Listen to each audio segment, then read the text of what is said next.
Bonjour à tous, je suis heureuse de faire ça aujourd'hui. Un peu timide aussi parce que finalement je suis pas très habituée à me filmer et à parler en même temps. Mais voilà, on va tenter l'expérience et on verra bien ce que ça donne.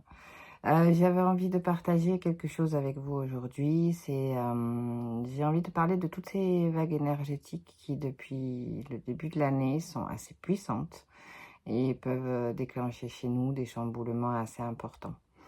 Voilà. En fait, je vais pas vous donner une solution, je vais pas vous donner de vérité, j'ai juste envie de partager ce que je vis, parce que si ça peut résonner pour vous, ben, ça peut être déjà super. Voilà. C'est tellement puissant que je suis dans un espèce de, je sais pas, de tourbillon émotionnel qui m'emporte avec lui et qui en même temps m'apporte énormément. Parce que finalement, c'est comme si je vivais une espèce de transformation qui me dit: «Oh oh, il est temps que tu sois toi-même» et ça, c'est pas si simple en fait. On a tellement été habitués à vivre sous des conditionnements, à vivre selon la société qui nous dit de faire ci, de faire ça, notre éducation, suivant notre éducation, notre culture et etc. Mais aussi tous les personnages, qu'on a créés pour nous protéger, essentiellement pour nous protéger finalement. Mais c'est aussi des personnages qui sont là parce qu'on a peur du jugement, parce qu'on veut s'adapter aux autres, parce on a des difficultés à être différent parfois. Si vraiment le mot différent est le bon mot, je suis pas très sûre, parce que finalement la différence, elle est en lien avec une sorte de normalité. Est-ce que la normalité existe? Ça, c'est chacun qui le voit. Voilà. Donc en fait, si vous êtes un petit peu dans l'énergétique et à suivre un peu ce qui se passe, on vit des portails énormes. Et là, en fait, c'est comme si l'univers venait nous dire: ça suffit. Ça suffit de vivre dans une illusion, de vivre dans un leurre qui est tellement éloigné de notre cœur, tellement éloigné de l'essentiel, que on s'oublie, on ne sait plus ce qu'on fait. Et là, en fait, c'est vraiment ce qui se passe pour moi. J'ai, En fait, j'étais haut et des bas, vraiment, mais très fort. Et pourtant, j'ai vécu des choses jusqu'à présent, des épreuves assez difficiles. Je ne vais pas rentrer dans les détails aujourd'hui. Et là, tout d'un coup, je me sens presque désemparée sur tout un tas de choses. Bon, évidemment, je suis aussi confrontée à une réalité, parce qu'on est quand même dans une vie d'incarnation, donc il y a des côtés pragmatiques qui sont là à prendre en compte. Et du coup, c'est pas facile, en fait, d'arriver à suivre ces mouvements énergétiques, à suivre notre chemin, tout en prenant en compte le pragmatique. Et le pragmatique, c'est tout simplement, on a des besoins, ne serait-ce que de se loger, de manger, de pouvoir faire des choses, parce qu'on n'est pas non plus là pour être en survie, on est aussi là pour vivre. Et ce pragmatisme, des fois, il complique un peu les choses. Et moi, c'est mon cas, évidemment, parce que je remets tout en question. Je vais vers de nouvelles voies professionnelles et ça fait un petit moment que je suis dessus et j'affine et je pourrais donner l'impression que je change chaque fois, mais en fait non, je suis en train d'affiner. Et toute cette transformation me dit de le faire, d'affiner. Mais bientôt, j'aurai plus le temps d'affiner parce que financièrement, il y a des réalités qui sont là. Donc on va voir ce qui va se passer. Quoi qu'il en soit, tout ça, je me suis retrouvée dans des moments où je savais même plus qui j'étais. On m'aurait demandé: «Mais qui tu es?» Incapable de répondre à la question, vraiment. Et sur l'instant, ça m'a mis en panique. Comment ça, je sais plus qui je suis? Comment ça se fait que je ressens ça? Comment ça se fait, qui je suis là? J'ai besoin de savoir qui je suis, j'ai besoin de pouvoir répondre à cette question. Et en fait, impossible de répondre à cette question. Je sais pas. Je sais pas. Et en fait, c'est je ne savais pas. Là, maintenant, ça commence à revenir. Parce qu'en fait, mon qui suis-je, il est dans le cœur, il est dans l'amour, tout simplement. Je ressens en fait l'amour et le divin en moi, parce on est tous amour et divin. Et tout le reste, c'est un peu une personnalité. Et la personnalité, ça peut venir aussi des personnages qu'on a créés. Et là, ça devient compliqué parce qu'on perçoit des singularités qui nous appartiennent, mais on perçoit aussi des personnages dont on n'a pas besoin. Et parfois, on n'a même pas conscience de ces personnages-là. Mais pour autant, toutes ces vagues énergétiques, eh ben, elles font de ma vie un vrai bordel. Un vrai bordel quotidien. C'est super difficile à vivre parce que je sens la nouvelle Célia qui est là, qui s'affirme, qui se met en place. Mais ça se fait pas en un claquement de doigts du tout. Ça prend son temps, c'est difficile à vivre, hein, c'est waouh, mais qu'est-ce que je fais? Je sais pas qu'est-ce que je dois faire aujourd'hui, je sais pas où je vais, est-ce que je me trompe, est-ce que j'ai envie d'aller vers ça, mais en fait, je suis pas sur la bonne voie et je sens qu'il faut que je sois sur mon chemin, mais je suis pas sûre d'y arriver. Est-ce que c'est le bon choix? Est-ce que c'est pas le bon choix? Et en fait, voilà. Seulement quand on revient à notre centre, on se rend compte que finalement, il n'y a pas de bon ou de mauvais choix. Il y a juste des expériences à vivre. Et on vit ce qu'on doit vivre. Pas toujours ce qu'on veut vivre. Ça fait partie aussi des choses. Et là, c'est vrai que j'étais aussi à me dire, mais en fait, la vie que tu veux te créer, est-ce que c'est vraiment celle qui est bonne pour toi? Bonne, pas dans le sens bon, mauvais, bien, mal, celle qui est bonne, nécessaire à mon être, etc. Et je remettais tout ça en question. Ce qu'il y a, c'est que c'est là depuis longtemps et je commence à le ressentir en moi. Je commence à me dire, mais en fait, cette vie que tu veux créer, ce n'est pas juste un vouloir, c'est un état d'être. Et je commence enfin, après des semaines et des semaines, enfin à ressentir que ben, c'est ça. Cette vie que je veux créer, c'est ça. C'est celle qui m'appartient, c'est celle qui est à moi. Comment j'arrive à pallier à ces états qui vont et qui viennent, à ce mal-être, mais qui n'est pas vraiment un mal-être, mais cet inconfort, j'ai plusieurs outils, en fait. Moi, mes outils, c'est la méditation, mais je ne suis pas très douée pour la méditation pure. Mais je prends quand même ces moments où j'essaye de respirer, de me poser, de laisser venir, d'être dans le silence. Mais le silence pur n'existe pas, on est d'accord, hein, notre cerveau, il est tout le temps en train de travailler. Donc, ma technique, c'est d'amener des images pour justement qu'ils se concentrent sur les images et qu'ils ne partent pas dans les peurs, les angoisses, les questions du quotidien, etc. Mais des fois, j'y arrive pas et j'arrive jamais à méditer très longtemps. Par contre, ce que j'arrive à faire, c'est les connexions. Et les connexions, chez moi, c'est de deux manières. Il y a toujours un petit rituel avant une connexion. J'allume toujours une ou deux bougies et un encens. En général, j'aime bien utiliser des bougies colorées. Elles ont du sens pour moi, mais ça, c'est chacun. Et je mets toujours un encens, celui qui me vient. J'ai plusieurs encens, et voilà. Bref. Et les connexions, ça va passer par deux choses.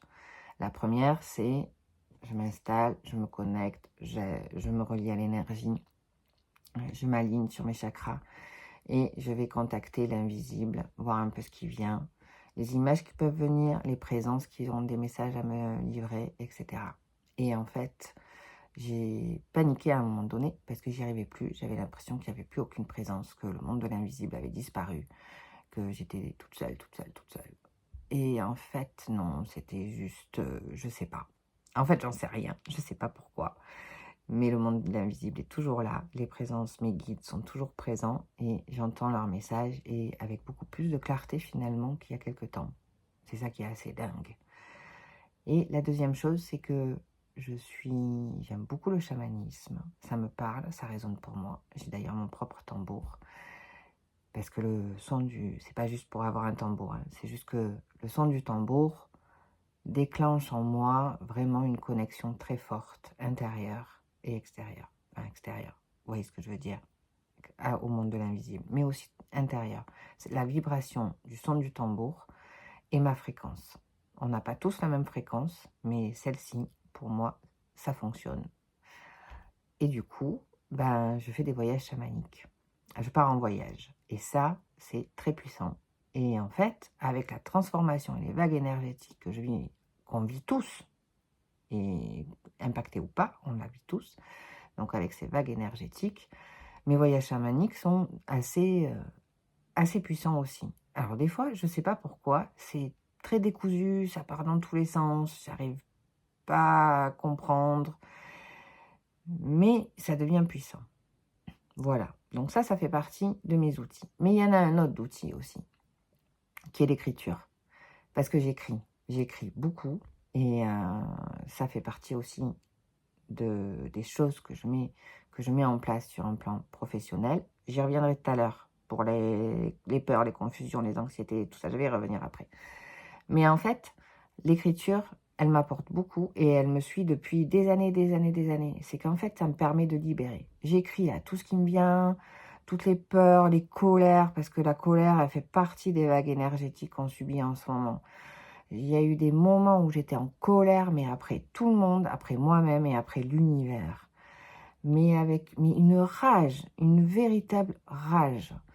Et en fait, il y avait besoin de faire sortir quelque chose, comme si je voulais casser la carapace qui m'empêche d'avancer et qui m'empêche d'être pleinement moi, et etc. Et cette rage-là, elle était hyper puissante. Et je sens que ça a, finalement, je l'ai laissé vivre et ça a fonctionné. Et je l'ai laissé vivre aussi en écrivant. J'ai écrit sur le papier cette colère-là. C'était mais énorme. J'avais juste envie de cracher et de dire mais pourquoi vous m'emmerdez tous? Pourquoi c'est autant le bordel? Pourquoi je vis ça encore? C'est bon, j'en ai assez vécu, etc., etc. Bref. Et en fait, du coup, ça me fait vachement de bien. Donc, c'est un petit peu les outils que j'utilise pour m'aider à traverser tout ça. Et il y a une autre chose aussi que j'ai compris. Ça m'a appris ça aussi ces derniers temps. Toutes ces émotions-là qui ressortaient, tous ces trucs, même peut-être du passé, des choses que je croyais avoir résolues, qui ne le sont pas, etc. Et en fait, j'ai appris une chose, c'est que je laisse vivre les émotions que je ressens sur l'instant T. Il y a des moments, je ne sais pas pourquoi, je me mets à pleurer, je pleure comme une madeleine, etc. Il y a quelque temps en arrière, j'aurais été là dès que je sentais les pleurs venir ou la tristesse. Je me disais, oh là là, qu'est-ce qui se passe encore? Pourquoi tu ressens ça? Pourquoi tu pleures, etc. Bref, du coup, le plan durait toute la journée. Je passais une journée de merde, etc. Et en fait, maintenant, je laisse faire. Ben, du coup, je vais pleurer pendant même pas 2 minutes. Je laisse faire, je ne me pose pas de questions. Je pleure, c'est tout. Je suis là à me dire, ok, bon, ben là, tu pleures. Eh ben, tu pleures. Et finalement, en moins de 2 minutes, ça y est, c'est fini. Et je retrouve le sourire dans la seconde qui suit. Et je ne cherche pas à savoir pourquoi. Parce que je crois qu'en fait, toute cette transformation, toutes ces vagues énergétiques qui viennent me pousser à être moi-même, eh bien, en fait, il y a quelque chose aussi. Il y a peut-être quelque chose qui vient du deuil. C'est se dire, mais je laisse derrière moi celle que j'ai toujours connue. Et j'accueille la nouvelle personne, cette nouvelle personne qui est faite d'amour, de divin et de cœur. Je la laisse venir, je l'accueille, mais finalement, je ne la connais pas, et c'est l'inconnu, et c'est effrayant, mais c'est aussi dire au revoir à d'anciens schémas, à d'anciens fonctionnements, qui, même s'ils n'étaient pas très bons pour nous, pour moi en l'occurrence, bah, c'est des schémas que je connais, c'est des schémas avec lesquels je suis à l'aise, et c'est ma zone de confort. Et là, c'est partir vers autre chose. Et ben, c'est vraiment pas simple. Et ce que je suis en train de faire là maintenant, c'est aussi sortir de cette zone de confort. C'est aller vers autre chose. J'avais commencé il y a quelque temps avec les podcasts. Il y avait un truc qui clochait. Je crois que juste ma voix, ça fonctionne pas. Et j'ai tout laissé tomber là, avec tout ce chamboulement, tout ce bordel, toute cette énergie puissante qui est venue me voir et qui vient me voir aussi d'ailleurs, hein, mettez-y le doigt dessus. Mais bref, avec tout ça, j'ai tout laissé tomber, j'ai plus de communication sur les réseaux, plus de podcasts, j'ai tout mis de côté. Pourquoi, j'en sais rien, mais comme si je pouvais pas là, je pouvais pas, c'était pas le moment, je savais pas ce que j'avais envie de partager, je savais pas comment, etc. J'ai tout mis en berne. Et avec cette putain, désolé du mot, d'inquiétude par rapport au professionnel, parce que forcément de tout laisser tomber, ben on n'avance pas. Et je vais vers une nouvelle voie qui est là depuis un moment, mais qui j'avais besoin d'affiner, etc. Et je pense que là, elle est en train de se mettre en place. Et j'espère que cette vidéo ne sera pas la seule et l'unique, il va y en avoir d'autres. Vraiment, j'espère, parce qu'il y a des moments comme ça, j'ai l'impression que ça y est, j'y suis, et en fait, poum, non, j'y suis plus, c'est toujours pas ça. Mais là, je sais pas. Peut-être que cette fois, je commence à y être. On va voir. En tout cas, j'ai vraiment envie de partager tout ça avec vous, parce que je crois que c'est important de partager ce qu'on vit et ce qu'on ressent, en pleine honnêteté. Parce que finalement, si une seule personne dans ceux qui vont m'écouter se dit « Oh là là, je ne suis pas la seule », ça fait du bien de savoir qu'on n'est pas les seuls. C'est ça. Et plus on est honnête dans ce qu'on vit et ce qu'on partage et ce qu'on ressent, ben, plus on trouve de résonance, plus on apporte une résonance. Et ça, je trouve ça super important. Et c'est ce qui manque chez nous, dans notre société, etc. C'est ce qui manque. Je me suis retrouvée, pardon, il n'y a pas si longtemps, à discuter avec beaucoup d'honnêteté. J'étais à la terrasse du petit café, en fait c'est une épicerie café de mon village. Il y avait quelques personnes et une personne que j'ai déjà croisée mais que je ne connais pas spécialement me demande ce que je fais. Donc j'explique. Et en même temps je rajoute, bon ben en fait voilà, je fais tout ça mais pour l'instant ça marche pas. Ça marche pas, j'espère que ça va fonctionner. Et c'était simplement de l'honnêteté. Et je me suis retrouvée face à une personne qui s'est permise de me donner des conseils à 2 balles, je vais dire, et même d'insinuer que je ne me bougeais pas assez les fesses. Sympa, merci beaucoup. Et évidemment, j'étais tellement surprise que quelqu'un que je ne connais pas puisse se permettre ça, que j'ai même pas réagi, j'ai tout coupé, j'ai plus eu envie de parler, etc. Mais en fait, c'est là où je me dis, mais quand on est honnête, il y a des gens qui se permettent ce genre de choses. Mais c'est pas pour autant qu'il faut pas être honnête. On doit l'être. Parce qu'on sait jamais. On sait jamais qui on peut avoir en face. Alors oui, ça m'a, sur le moment, j'étais pas très bien et tout. Et puis après, je me suis dit, non, mais en fait, c'est lui l'abruti, c'est pas moi. Moi, je suis juste authentique sur l'instant, parce que des fois, je le suis pas, hein, il faut pas se leurrer. Je suis pas parfaite, on est d'accord, j'ai toujours mes petits personnages qui viennent m'emmerder, etc. Mais quand même, il y a plein de moments où la spontanéité et l'honnêteté sur ce que je peux ressentir, et bien en fait, je la dis, je le dis. Et ça peut me porter préjudice parce que forcément, la réaction de l'autre, eh bien, des fois, elle vient m'impacter. Mais en fait, c'est très bien parce que petit à petit, ce que pense l'autre, je commence à n'avoir un peu rien à faire.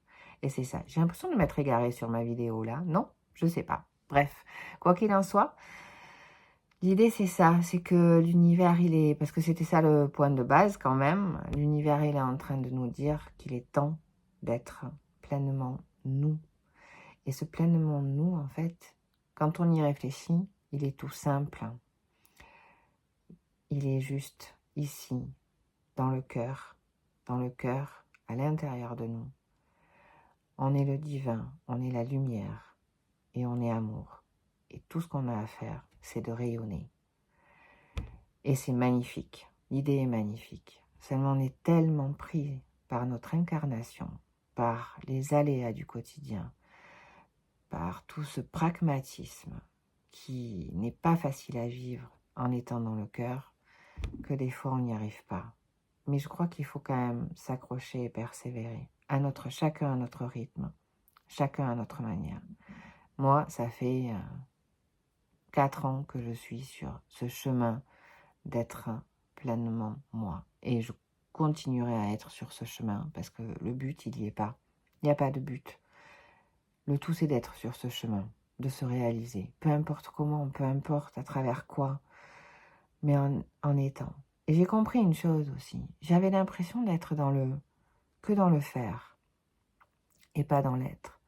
Mais en fait, là, je perçois aussi que, en fait, je le perçois pas toute seule. Je le perçois parce que grâce à mes connexions et aux messages que j'ai pu recevoir, je perçois que mon faire est lié à mon être. Et je suis heureuse de commencer à le percevoir parce que j'étais tellement dans l'idée que, en fait, je faisais que pour faire et que c'est ça qui ne marchait pas.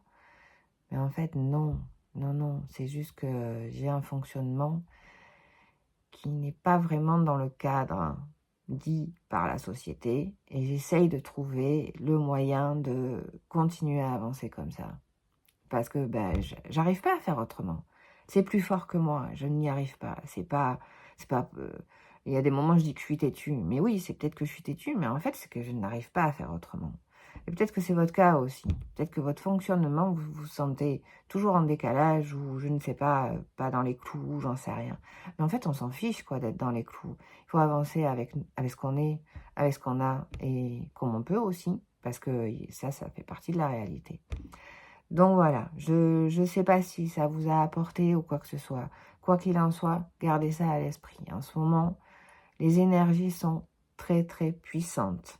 Et si vous sentez des choses très fortes ou des choses où vous êtes perdu, vous êtes dans une espèce de brouillard, concentrez-vous, recentrez-vous et peut-être que vous, même dans le brouillard, vous verrez l'étincelle. Parce que cette étincelle ne m'a pas quitté ces derniers temps, malgré le brouillard.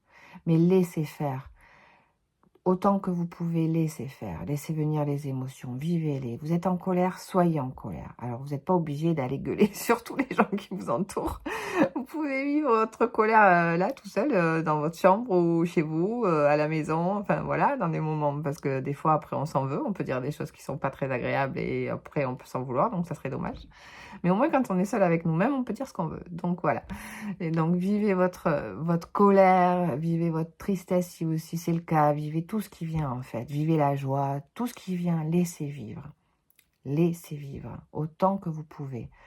Dès que vous ressentez une émotion qui est là, laissez-la faire son œuvre. Ne vous posez pas de questions, ne vous dites pas, ah là là, pourquoi je ressens ça, pourquoi. Vous y reviendrez plus tard à la limite. Parce que des fois, ça vient nous dire des choses. Mais quand on vit l'émotion, il suffit juste de la vivre sur l'instant T.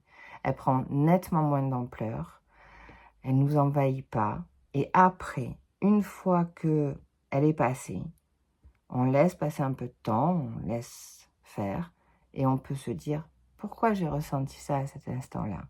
Et le faire quand on est en phase de sérénité, là c'est intéressant, ça nous apporte de bonnes réponses. Voilà, je vais m'arrêter là pour aujourd'hui. J'espère que ça ne sera pas la seule vidéo. On verra bien, parce que avec moi, on ne sait pas. Et bien, si j'en fais d'autres, je vous dis à très bientôt. Mais je pense que je vais en faire d'autres, parce que je crois que j'ai beaucoup, beaucoup de choses à partager. Et c'est vraiment quelque chose qui m'anime, ce partage. Et voilà, j'ai aucune vérité, c'est juste du partage sur ce que je vis, sur les fluctuations de la vie, parce que c'est ça. Et c'est ce que j'ai envie d'apporter. Je vous dis à très bientôt et je vous embrasse bien fort.